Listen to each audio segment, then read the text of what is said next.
నీకు డబ్బు విలువ తెలియనే తెలీదు. మా రోజుల్లో రూపాయి రూపాయికి ఎంత కష్టపడేవాళ్ళమో తెలుసా అన్న డైలాగు మన ఇంట్లో పెద్దవాళ్ళు అంటూ ఉంటారు. కొన్ని రోజుల క్రితం అదితి అని ఒక అమ్మాయి వాళ్ళ నాన్నని డిమాండ్ చేసింది, నాకు ఎలా అయినా రన్నింగ్ షూస్ కావాలి అని చెప్పి. వాళ్ళ నాన్న అన్నాడు, ఆల్రెడీ 4 పేర్స్ ఉన్నాయి కదవే అని, అయినా గాని కావాలి అంటే.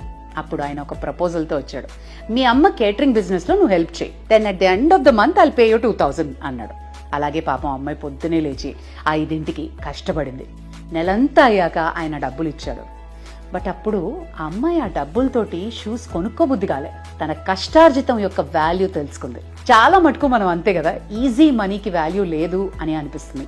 మన కష్టపడినప్పుడు మనకొచ్చే ఆ రూపాయి విలువ అమోఘంగా ఉంటుంది.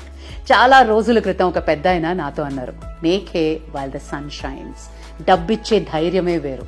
అందరూ ఖర్చు పెడతారు, అందరూ సంపాదిస్తారు, బట్ ఎప్పుడైతే నువ్వు సేవ్ చేస్తావో you'll stand out. Live your life.